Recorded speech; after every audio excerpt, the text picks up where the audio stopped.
What's up, guys? Another patch. We're going to do another overview video. This is for patch 19.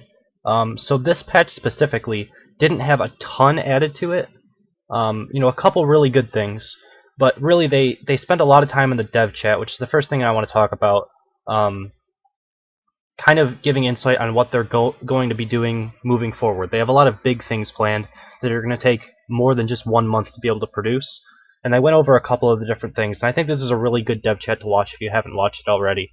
At least explaining some of the things that are going on. I'll get into a little bit of it, but I'll probably forget things because it's not listed in this, in this patch note little thing here. So we'll continue on with the patch actually that is, already out. So let's do that first. Game balance, they're looking to try to get a 50% chance of reaching the treasure room alive on the first attempt in player castles. When reaching the room alive, we expect an average attacker to get there quickly enough to get 1 or 2 stars, while a skilled player will get 3 stars. So that seems reasonable. 50-50, that's pretty good, and the fact that most people will probably get 1 or 2 stars means you'll be losing less loot overall. So basically what the first thing that they've done is they've made a bigger importance on hero level. I think that's already been kind of a big issue. I mean, not like an issue, but I think that's already important. Like, the fact that if you're under leveled by 4 levels, it doesn't matter what gear you have, even if you have higher DPS than someone that's at the same level. For instance, when I used to attack level 28 castles when I was level 24, at level 24 I had the same DPS as some level 30s, but I wasn't able to do anything against level 28 and 30 castles and stuff like that, because my level was too low. So they're even increasing that even more so, which is kind of crazy to think. So that means gear will have less importance overall. Obviously it still matters, and DPS and armor will still be a factor.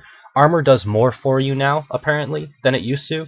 The little bit of testing that I've done, ballista traps used to hit me for 4 to 450. They hit me for like 325 to 350 now. It's subtracted about 75 to 100 damage off of a ballista trap, so that means everything will be roughly around that area. Maybe Zeke's will do like 200 less damage to me or something.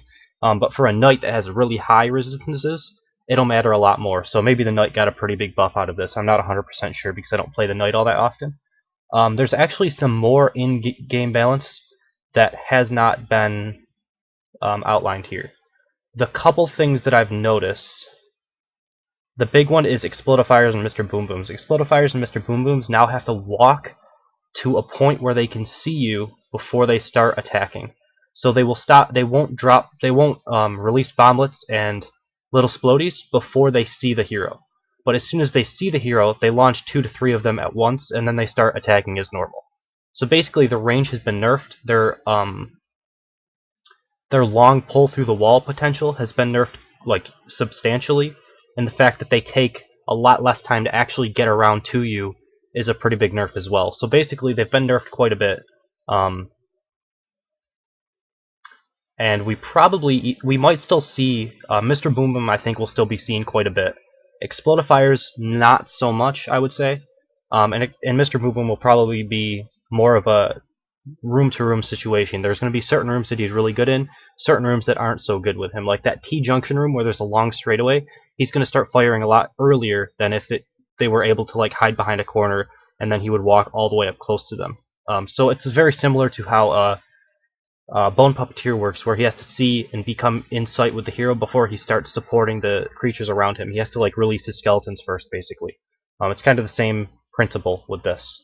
Another change that I've noticed is the stun length on a level 28 and level 32 charging Cyclops has been reduced quite a bit. I got stunned by one of them before, and a Zeke was getting ready to shoot me, and I only got hit by one of the arrows, and I was able to roll out of the way, whereas previously I would have gotten hit by all 3 of them. Huge nerf if that's the case. I'm not 100% sure on that one. I've done quite a bit of testing, though, on the Explodifiers and Mr. Boom Boom, and I'm reasonably certain about that. If anyone has any more that they've noticed, feel free to leave them in the comments, and I would love to hear them, because I'm still kind of learning about this patch with you guys, because a lot of this stuff isn't outlined in their patch notes. So there's new item abilities. 2 of them, basically. Confusion and Raise the Dead. So Confusion is basically, you have a chance of proccing it, which is 5% like every other item ability. but basically you will force the creature to start attacking a random unit around him. So he can still attack you, but he could also attack a friend, and he can use abilities on a friend. So basically you could proc a confusion on, say, a Scorpio, and in a boss room he could pull like Mr. Boom Boom to himself. He could use his hook on another creature and start attacking it. The effect lasts 5 seconds. Raise the Dead, very similar to the name. It basically raises some skeletons that will fight for you. I don't think you can control the skeletons, but I'm not 100% sure. It would be kind of cool if you could, but I don't really know how they would handle that because, you know, there's not really like a selection type thing inside of attacking, so I doubt that that works. Probably just AI controlled. I don't think it's going to be really that amazing. I don't think either one of these abilities is going to be the biggest game changer. Most stuff dies so quickly that confusion won't be the biggest deal in the world, and Raise the Dead, I can't really see the skeletons being all that useful, especially if they don't travel with you. I'm not sure how long they will last. Maybe they last only 5 seconds. I don't really know. But I don't think they're going to be that amazing. Art improvements, this is kind of cool. Not really a big deal, but basically the look of the background has changed a little bit for all of the different areas. Not the biggest deal in the world. I mean, I kind of wish you could change it to whatever you want it to look like. Like have a couple different selections. Maybe that'll be something in the future you'll be able to add for cosmetic value. I don't know. Let's see. Players with a low-level castle height will notice an accumulation of cobwebs in the rooms along with harmless spiders creeping around. As the castle height is upgraded, your castle regains its glorious and clean appearance. I kind of prefer the cobwebs and spiders walking around my castle either way. I don't know about you guys, but I think it's fine. It's little things like this that kind of add a little bit of, you know, polish, I guess, to the game. So they're kind of adding that in. Global chat, probably the biggest change and the most loved by everybody, I would assume, would be the public chat that we have now. We're actually able to talk to other players and realize that this is a multiplayer game for now, so that's pretty awesome. We got global chat. I've talked to a couple people in there, so you know, pretty fun times. You guys might catch me when I'm chatting in there. Definitely say hi, and that's pretty cool.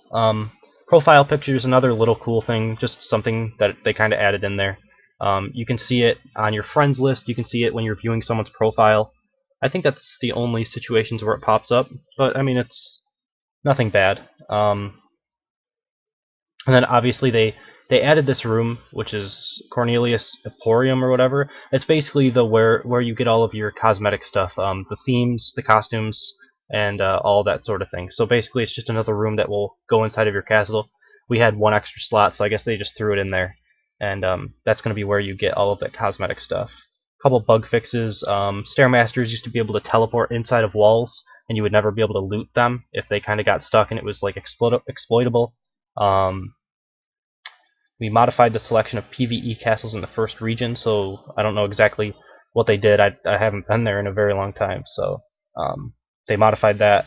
After each attack, you'll notice a number next to your hero inventory icon. I wonder if I can show that. I think I have one. So you can see down where my inventory is.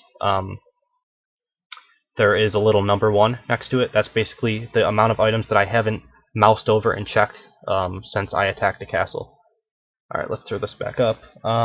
Consumable boosts have been moved to their own section of the brewery. From their own section of the brewery to the same section as health potions. Visit the brewery to purchase your XP Gold Life Force boosters. Doesn't say Magic Find, but I think that should still be in there as well.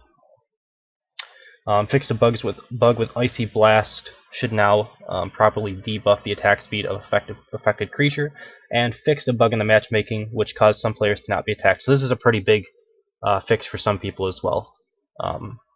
This might also, basically what they explained on the dev chat is, they said that players who haven't played for a while should never get really brought up in matchmaking. So this could actually be bad for some of the derp farmers that still try to find derp farms at like level 32 and stuff. I've done it a couple times, but you know, it's pretty difficult to find them either way because you have to try to go through a ton of castles, and usually they're shielded. Shielded castles almost never pop up in matchmaking, so that's basically it. What else? Alright, so the stuff that's coming in the future. Let's see how much of it I can remember about. we have free creation mode. That's basically what they're moving towards, and what they're going to be trying is kind of a situation where you can place anything you want to in your castle. I think you'll still be limited by a certain number of defense points, like as a maximum in your castle, but no rule on 20 per group, and probably like you could put all 355 defense points right in one area, and as many traps as you want to throughout your castle wherever you want to. And what they're basically thinking about trying to go is some sort of validation system. What they first kind of suggested would be, if you can beat your own castle, then it's validated and it will appear in matchmaking. If you can't beat your own castle, it's invalid, it won't work. So it'll either use, you know, a previous layout that you had, or you just won't ever appear in matchmaking. I'm not sure how it'll work. But I like that change. I think that would be awesome. I can see why other people who aren't as good at attacking, or don't have the gear that I do, would find a problem with that, right? Because I'm pretty sure I could make a castle that's unbeatable by most people if I was able to do that. So I don't know. We'll have to see how it all plays out. They're going to be making mines lootable, so you're going to kind of have to think about where you place your mines if you don't want them looted. I don't really mind because I'm at level 30. I don't have anything really to spend money on anyway. So I mean, loot my mines, that's fine. But I think it's a cool idea moving forward. I think we're kind of moving in the right direction in that sense. You know, all we need is something that we can get equipment to be dropped inside of castles that like is guaranteed, and I think that would be cool as well. They're exploring the victory conditions. Basically, they don't want the timer to really be a victory condition anymore. They want to look for certain other things that they can do. So we'll have to see what that is. I don't know what they mean by that, but we'll see. And then a test server, and I think the test server is probably one of the biggest things that I'm looking forward to. There have been a lot of changes that people have been, you know, they really hated when they came out, and if they had a test server back then, we would have been able to say, hey, this change isn't really going to work, or hey, this is going to bring about a lot of exploits or something like that. So I think that the test server is a really cool change that they could add. And basically, the time frame for that is it's coming. The time frame for the test server that it's coming soon. We don't know exactly when it's going to come, but we do know that they want to have the test server out before they release free creation mode, because they want to test for a lot of exploits that obviously people could come up with. So that was a lot of talking. I think that's going to end the video. I hope you guys enjoyed it. If you know of any more of these balance changes that I was talking about before, definitely throw them in the comments below, or throw anything else in the comments you guys want to talk about. And, you know, that's pretty much it. So thank you guys for watching. I hope you enjoyed it, and I will see you next time.